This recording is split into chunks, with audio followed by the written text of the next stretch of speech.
Dr. Mark Keroack, who is the President and CEO again of Baystate Health Systems, and he has some good news too.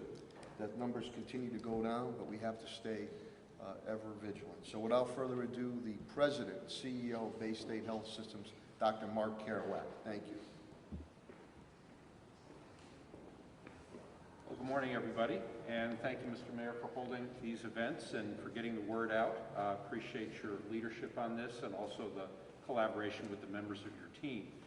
As the Mayor mentioned, we do have some good news at Baystate. We're continuing to care for patients with COVID-19, and as of this morning, we had 14 patients at Baystate Medical Center with only one in critical care, an additional patient over at Baystate Noble, so 15 in all in the health system, and that's down from 30 just a couple of weeks ago.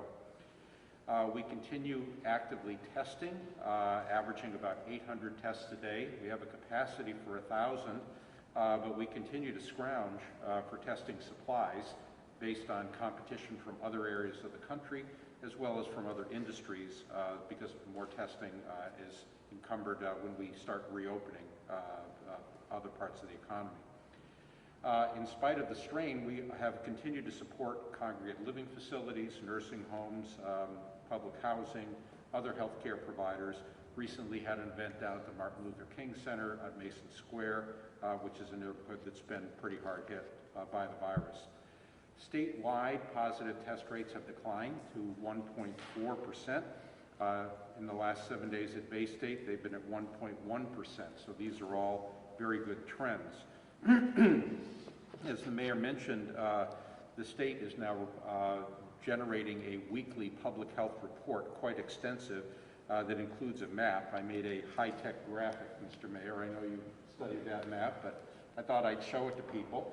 It essentially shows town by town the incidence rate. That means new cases of COVID-19 over the last 14 days per 100,000 population. And there are 3 different colors. White means nothing much is going on, so good place to be is out in the Berkshires or the hill towns, as you can see. Green means not much is going on. Yellow is sort of middle of the road, and red would be some of the areas where there's more activity. So you can see that Springfield is in the yellow, almost in the green. Other towns that are in the yellow include Longmeadow, Chicopee, South Hadley, East Hampton, and Northampton. Both Holyoke and Granby are in the red. I suspect that Granby, it's because it's just a small population. They only had 7 tests, pardon me, 7 positive cases over the last 2 weeks, and so 3 fewer cases they would have been in the white, so very small population there. These data are useful in deciding on local plans, such as whether to reopen schools or businesses, and they help us to identify hotspots.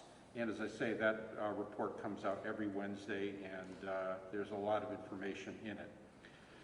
Overall, the state is, and by the way, the map also shows that the virus continues to spread in our communities. It is out there.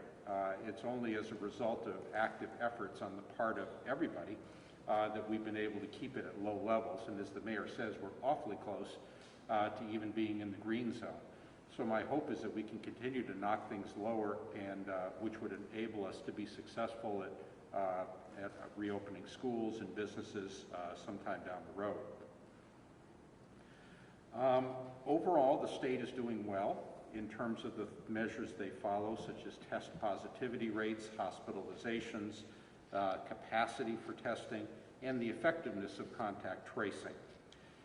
Nationally, the United States is still seeing some troubles. We passed 5 million cases just last week with 168,000 deaths. Globally, we passed 21 million cases with 760,000 deaths.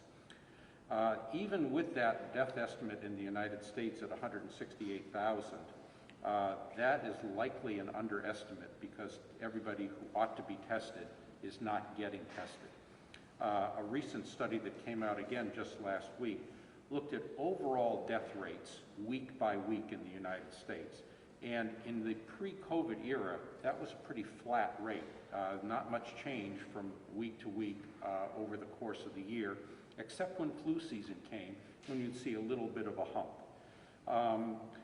Now we've actually seen an increase in death rates in states that are having these COVID outbreaks, and estimated based on that statistic, people feel that the mortality rates could be somewhere in the order of 200,000 rather than the 168 that we've been looking at. All of this speaks to the same message that I've been giving week after week here, the importance of maintaining adherence to the guidelines, such as hand washing, masking, physical distancing. Any of these little simmering areas in the communities in our neighborhoods could get out of control if we decide to give up on these. And so it's important for all of us to continue to do our part. I'll also put in my brief plug to remember to respond to the census. For all of us in the healthcare industry, about 2/3 of our revenue comes from state payers like Medicare and Medicaid, and it's important for us all to be counted so that public institutions, towns, and municipalities get their fair share of federal reimbursement. So please do fill it out, and do remember to vote, too. So, Mr. Mayor, I appreciate the opportunity. Thank you, Dr. Keroack.